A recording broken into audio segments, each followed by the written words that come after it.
us closer. Meadows of our youth, 107 days, but recalling it backwards.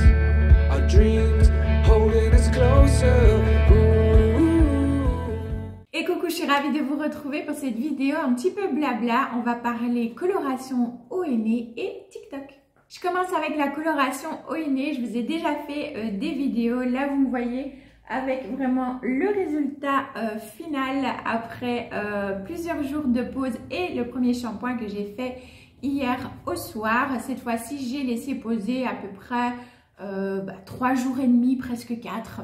Voilà, par rapport à l'heure à laquelle j'avais rincé la première fois vendredi. Donc ça a encore évolué, c'est normal, puisque lorsque vous faites une coloration au henné, vous allez avoir vraiment un résultat qui va être différent plusieurs jours après. Il ne faut absolument pas faire de shampoing après avoir fait votre henné et que vous l'avez rincé à l'eau claire. On m'avait posé pas mal de questions, notamment pourquoi une coloration au henné. Tout simplement parce que si vous me suivez depuis un moment, vous savez que j'ai cette optique de pouvoir utiliser un maximum de choses naturelles pour prendre soin de moi, que ce soit les soins du corps, des cheveux, des routines skincare, du make-up, voilà. Shampoing, tout ça, ça va, mais coloration, que faire? C'est vraiment la question que je me suis posée. Comment je vais pouvoir quand même faire des colorations sans utiliser des colorations chimiques, que ce soit chez le coiffeur ou qu'on fait soi-même. Personnellement, j'ai jamais eu fait de coloration moi-même. J'avais toujours été chez le coiffeur pour ça. Et puis, en faisant des recherches, j'ai découvert le henné, qui pouvait d'ailleurs être mélangé à d'autres poudres. Et j'ai regardé beaucoup de vidéos sur YouTube, beaucoup de recherches sur Internet avant de me lancer. Un petit conseil d'ailleurs, le henné peut être très allergène. Il y a des personnes qui sont très allergiques au henné qui ne peuvent absolument pas l'utiliser. Donc mon petit conseil, c'est avant de tester une coloration henné, si vous n'avez jamais utilisé du henné de votre vie comme c'était le cas pour moi, vous faites une mini préparation, vous mettez à un endroit où ça ne se verra pas parce que ça va colorer votre peau, vous laissez agir plusieurs heures et vous voyez un petit peu si vous faites une réaction ou pas. Si vous faites une réaction, n'utilisez surtout pas de coloration au henné. Si vous ne faites pas de réaction, bah là, go, c'est parti pour pouvoir faire le test. Et là, à vous de voir, il existe plusieurs hennés différents. Moi, j'ai choisi, ça c'était une autre question que j'avais eue aussi, qu'est-ce que j'utilisais? J'utilise du henné rouge, du Rajasthan et de la poudre de Katam. Au niveau quantité, 1/3 de poudre de Katam par rapport à la quantité de henné du Rajasthan. Ici, j'ai pas fait exactement le même mélange puisque j'ai fait avec ce qui me restait. J'ai utilisé tout ce qui me restait comme henné du Rajasthan et j'ai fait à peu près 1/3 quand même de ça. Mais j'ai eu largement assez. Cette fois-ci, par exemple, j'ai utilisé en tout, je pense, à peu près 80 grammes, 80-90 grammes de poudre. Et pour ma longueur de cheveux, donc vraiment sous épaule, j'ai eu largement assez. Moi, j'en mets pas mal pour être sûre que tous mes cheveux soient bien imprégnés du henné. Pourquoi j'utilise du henné du Rajasthan? Parce que c'est celui qui était, à mon sens, le plus rouge. Vous avez aussi du henné d'Égypte, qui est rouge aussi, mais un rouge un peu, moi j'ai l'impression un peu plus coquelicot, un peu plus, voilà, alors que le henné rouge du Rajasthan, lui, est un rouge plus foncé. Et pourquoi de la poudre de Katam? Parce que la poudre de Katam, c'est un peu comme le brou de noix, on va être sur du brun, alors moins fort que le brou de noix. Le brou de noix, je ne l'ai pas utilisé parce que c'est un brun très foncé, presque noir, hein, limite. Et moi, je voulais une poudre qui était pour les cheveux bruns, mais pour venir intensifier le brun, mais sans le rendre trop foncé. Donc, j'ai choisi du coup la poudre de Katam. Une autre question qu'on m'avait posée, c'était au niveau de la peau, justement, comment est-ce que je faisais. Je vous remettrai la vidéo parce que là, je vous montrais, mais en gros, le mélange doit être assez souple pour pouvoir bien s'étaler, mais pas trop liquide non plus. Et je viens l'appliquer au niveau des racines. J'étale bien à gauche et à droite. Ensuite, je repasse, je resépare et je fais ça d'abord tout ici. Ensuite, je sépare à l'arrière et je fais pareil. Et ensuite, on prend avec les mains, on met des gants, sinon vous allez avoir vraiment les mains colorées. Et puis après, on vient appliquer sur les longueurs. Je passe vraiment mes doigts comme ça. J'attrape tous mes cheveux, je frotte, je les remonte. Après, je fais une espèce de petite crotte sur la tête et je mets la charlotte. Avant d'appliquer le henné aussi, ça c'est une petite technique que j'avais vue pour éviter qu'on ait le front coloré. Vous venez mettre de l'huile végétale, celle que vous voulez, hein, n'importe laquelle, de l'huile d'amande douce, de coco, voilà, vous prenez celle que vous voulez et vous venez appliquer vraiment sur le front, les tempes.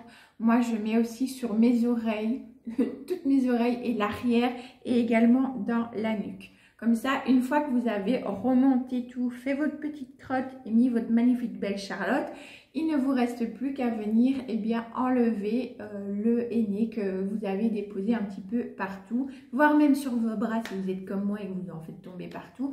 D'ailleurs, un autre petit conseil, quand vous faites votre henné, vous mettez un t-shirt foncé de préférence. Le t-shirt que vous pouvez abîmer, vous savez, c'est ce t-shirt que vous gardez justement pour ces trucs-là, pour pouvoir faire vos colos, etc. Vous mettez bien celui-là parce que ça colore beaucoup. Vous frottez bien et ensuite au niveau du temps de pause, 4 heures c'est un minimum pour avoir un joli résultat. Donc voilà, moi j'ai laissé pareil là 4 heures aussi de pause.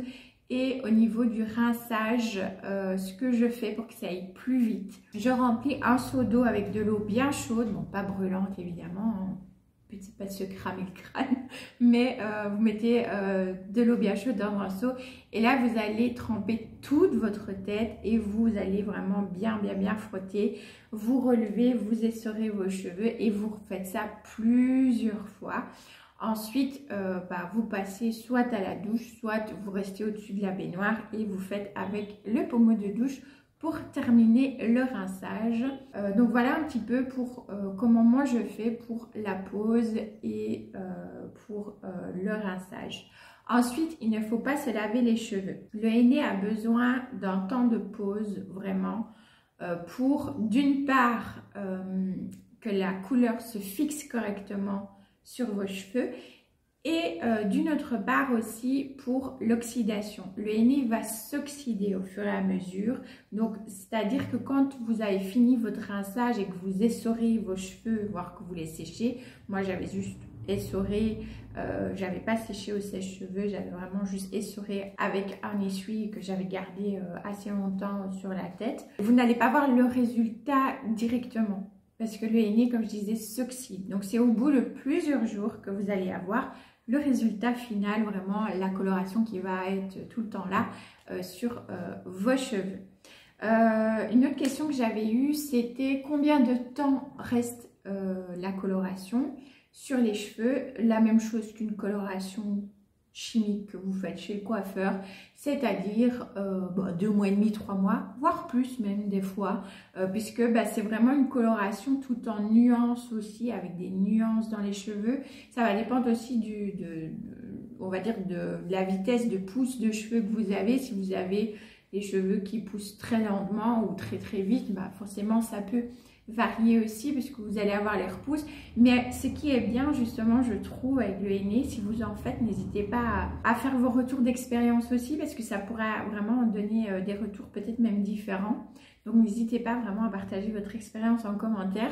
Et moi ce que j'aime beaucoup, c'est que même si on a nos repousses, comme c'est une coloration qui n'est pas unie mais plutôt tout en nuances comme ça, au final ça ne choque pas, contrairement à une coloration chimique. Quand vous faites une coloration unie, vraiment une seule couleur, qui est assez différente quand même de votre couleur de base, lorsque vos cheveux repoussent, on l'a toutes vécu, on a ça de repousse et puis la colo, quoi. C'est vraiment, il y a une démarcation qui se fait et si on ne va pas chez le coiffeur, ça fait pas très, voilà, c'est pas très joli, on n'aime pas trop rester comme ça souvent.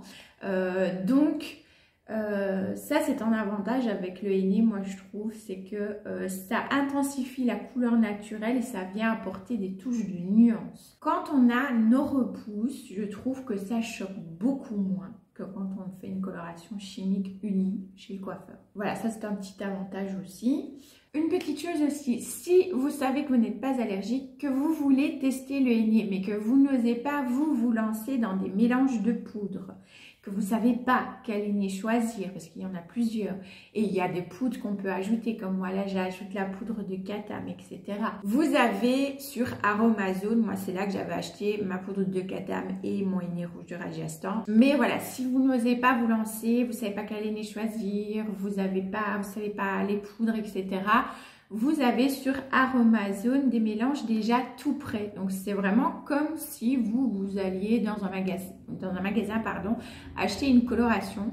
Sauf que là elle est naturelle, c'est les mélanges de poudre sont déjà faits. Vous avez vraiment le paquet avec la teinte que vous devez normalement atteindre plus ou moins. On sait toutes que on a notre nature de base de cheveux et que du coup, voilà, on va pas avoir forcément la même couleur que la copine ou que la voisine, mais ça vous donne un aperçu, comme n'importe quelle autre coloration chimique, du résultat que vous allez pouvoir obtenir au plus proche. Voilà. Ah oui, une autre chose qu'on m'avait demandé, c'est si ça n'asséchait pas trop le cheveu. Alors effectivement, quand vous faites votre henné, vous allez avoir les cheveux assez secs après rinçage. Mais voilà, après, au bout des jours, ça s'améliore, ça fait plutôt l'effet inverse. Mais de toute façon, quand vous faites votre henné, votre mélange vous-même tout du moins, vous devez venir ajouter des éléments pour nourrir, pour éviter d'avoir les cheveux trop secs. Vous mettez ce que vous voulez, du gel d'aloe vera, des huiles végétales, vous pouvez mettre du yaourt aussi à l'intérieur. Vraiment, il faut mettre quelque chose qui va venir nourrir. Moi là, cette fois-ci, je n'avais plus de gel d'aloe vera. J'ai mis uniquement de l'huile végétale et un petit peu d'eau florale aussi. Mais dans l'ensemble, je veux dire, ça va. Ça sèche, oui, mais vous n'allez pas vous retrouver avec de la paille. No stress du tout. Justement, le henné est un soin aussi, un réparateur, assainissant, etc. Donc, et purifiant aussi. Donc voilà, c'est pour ça que c'est chouette, parce qu'on se colore les cheveux, mais en même temps on les abîme pas, justement on en prend soin tout en les colorant et ça c'est cool. Donc voilà un petit peu pour les questions de base que j'avais déjà eues. Les avantages pour moi, toujours, 1, ça n'a même pas les cheveux. 2, ça va justement être un véritable soin pour le cuir chevelu. Moi, par exemple, je trouve que quand je fais mon henné, j'ai cette sensation de cuir chevelu assaini, purifié, une sensation aussi de légèreté. C'est vraiment un autre avantage, ça va apporter de la légèreté et de la brillance naturellement à vos cheveux. Un autre avantage, ça coûte peu cher. Vraiment, c'est très peu cher, même si vous achetez pour faire vous-même vos poudres. Vous avez pour plusieurs fois, déjà le prix de base est très peu cher sur Aromazone, je parle. Mais en plus, vous avez pour plusieurs fois. Niveau rapport qualité-prix, au top. Un autre avantage, je le disais tout à l'heure, c'est quand on a ses repousses, je trouve personnellement que ça choque beaucoup moins que quand on fait une coloration unie classique. Donc je pense qu'au niveau des avantages, on est bon. Ah oui, je dirais un autre, ça va pas être toujours le même résultat. Donc voilà, c'est ça comme pour moi, c'est un avantage parce que du coup, on peut quand même s'amuser à changer de nuance un petit peu. Voilà. Ensuite, les inconvénients. Alors, le premier inconvénient, ça sent l'épinard à mort. Voilà, sachez-le, ça pue l'épinard, mais à fond, vraiment. Bon, après, moi, voilà, je m'en fiche, mais il faut le savoir. Ça sent pas la rose, ça pue l'épinard. Je vous rassure quand même, vos cheveux ne vont pas sentir l'épinard pendant une semaine ou deux. Ça sent après rinçage, ça va sentir encore les 2 jours à peu près. Et encore, il faut mettre le nez dessus. Et je pense que les gens, quand ils vous voient, ils vont pas commencer à vous sniffer la chevelure. Donc, no panique. Moi, je l'ai fait le vendredi, je l'ai rincé le vendredi soir. Le lendemain, au soir, j'avais un repas de famille. Voilà, je n'ai eu aucune remarque sur soi-disant je sentais l'épinard ou autre, pas du tout. C'est si voilà, vous faites ça et que vous sentiez vos cheveux. Là, je l'ai fait vendredi, on est mardi, ça sent plus. Voilà, ça sent plus du tout. Donc, je vous rassure quand même, mais il faut savoir que voilà, la préparation à la pause, ça pue. En parlant de pause, il faut au moins 4 heures, hein, comme je disais, donc bah, ça peut être un inconvénient. Vous allez me dire, pas plus de temps que quand on va chez le coiffeur, et l'avantage, on est chez soi. Notre avantage aussi, on n'a pas besoin de se déplacer chez le coiffeur, on est chez soi. Mais voilà, il faut, quand vous êtes chez vous et que vous faites ça, bah, après, voilà, peut-être que vous, ça ne vous dérange pas de recevoir quelqu'un chez vous avec une charlotte sur la tête ou quoi. Moi, je vous avoue que j'ai pas trop envie. Donc, du coup, je m'arrange chaque fois que je dois faire mon henné, je dois déjà pas partir et que je ne risque pas d'avoir une visite ou le facteur qui doit m'apporter un colis. Voilà. Après, voilà, je dis si ça vous dérange pas, mais pour moi, c'est un inconvénient parce que ça prend du temps et qu'il faut voilà, que je sois tranquille pour le faire. Mais si ça vous dérange pas, du coup, bah, ce sera pas un inconvénient pour vous. Ensuite, un autre inconvénient, c'est au niveau du rinçage. Ça peut prendre quand même du temps pour rincer et voilà, ça demande quand même un peu de force au niveau des bras parce que ça prend du temps. Donc pour moi, c'est un inconvénient parce que c'est compliqué au niveau des bras, etc. C'est pourquoi je ne fais pas du henné tous les 3 mois. Mais voilà, ça peut être un inconvénient aussi parce que bah, ça prend quand même du temps à rincer. Ensuite, un autre inconvénient. Un autre petit inconvénient pour moi toujours, c'est que bah, forcément, ça fait un peu comme une espèce de texture boue que vous mettez sur vos cheveux. Donc, comme ça reste longtemps, ça sèche. Donc, ça alourdit beaucoup la chevelure au moment de la pose, pas après. Justement, après, ça fait l'inverse. On a vraiment l'impression, sensation de légèreté. Mais au moment où on laisse poser pendant 4 heures, forcément, au fur et à mesure que ça s'épaissit et que ça sèche, ça apporte une certaine lourdeur. Moi, je vous avoue que je le sens au niveau de ma nuque. Je sais pas vous, dites-moi dans les commentaires, mais moi, je le sens vraiment au niveau de ma nuque. Donc, c'est un petit inconvénient, une fois de plus, pour moi, ce côté de lourdeur comme ça à porter. Un autre inconvénient, pour moi, ça n'en est pas un, mais ça peut l'être pour certaines personnes, donc je le cite, c'est la limitation au niveau des couleurs. C'est-à-dire, si vous voulez vous faire du gris, un beau vert, un beau, vous savez, un peu violet, un rose, ou que vous êtes brune et que vous voulez vous faire totalement blonde, vous n'allez pas pouvoir vous faire un gris cendré ou ce genre de choses. C'est pas possible avec du henné. On va être plus sur du brun. Si vous utilisez du brou de noix, vous pouvez peut-être arriver à presque un noir, peut-être, à tester. Mais voilà, du brun, du noir. Si vous êtes blonde, vous pouvez intensifier, clarifier et rendre vraiment votre blond plus brillant. On va partir sur des tons roux, du rouge, de l'acajou. Voilà, toutes ces nuances-là, un peu chaudes au final, hein, bah, là, oui, on va l'avoir, bah, vous le voyez ici, voilà, on va l'avoir avec le henné. Donc pour moi, ce n'est pas un inconvénient parce que c'est justement ce que je recherche, des nuances plutôt naturelles. Mais si vous aimez bien justement vous amuser avec des couleurs flashy ou pastel ou ce genre de choses, rose, pêche, etc.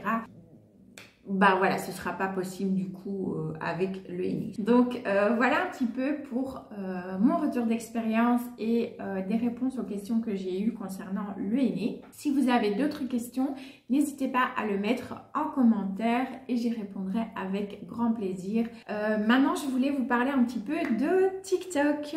Vous l'avez vu dans le titre, je me lance sur TikTok. Et oui, qui l'eût cru?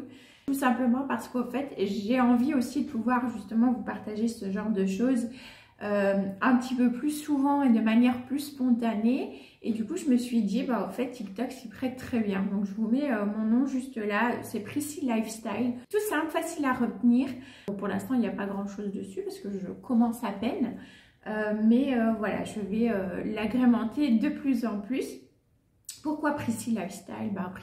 Priscilla, mon prénom, Lifestyle, parce que justement, ce sera un compte où il y aura vraiment du lifestyle en plein. Alors, il y aura des plantes, il y aura ce côté Greenwich, bien évidemment.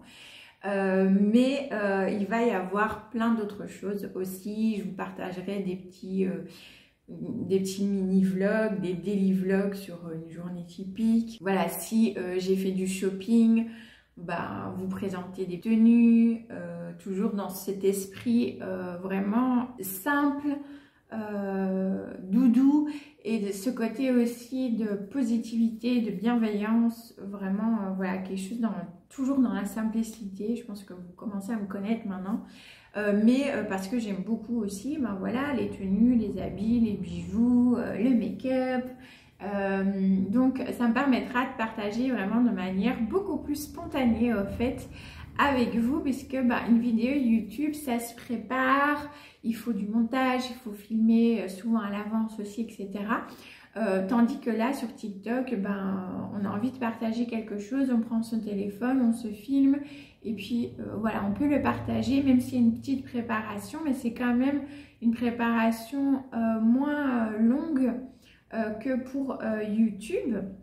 Et ce sont des vidéos très courtes, voilà, donc c'est des petits contenus spontanés, courts, comme je peux faire parfois aussi en story sur Instagram, je le fais aussi des fois. Mais voilà, je me suis dit que là pour du lifestyle, c'est pour ça que j'ai pas mis un jardin dans ma maison, parce que on va être vraiment sur plein de choses différentes. Et peut-être que de temps en temps, je ferai des vidéos avec ma fille, parce que c'est quelque chose qu'elle m'avait déjà demandé, notamment peut-être pour des bouquins ou des choses comme ça, on verra un petit peu. Mais voilà, vraiment, je me lance du coup sur TikTok sous le pseudo Priscille Lifestyle pour vraiment des vidéos chill, cool, courtes et spontanées. J'espère que ça vous plaira aussi si voilà, vous avez envie et que le cœur vous en dit de me suivre là-bas aussi. Donc voilà pour cette petite annonce de mon lancement sur TikTok. J'espère que cette petite vidéo un petit peu différente de ce que j'ai fait là ces derniers temps vous aura plu. N'hésitez pas à me dire en commentaire d'ailleurs si ça vous a plu, à mettre un petit pouce aussi et puis à vous abonner toujours si le cœur vous en dit et que le contenu vous plaît. Moi je vous fais plein de bisous green et on se retrouve dimanche pour une vidéo plante. Ciao ciao.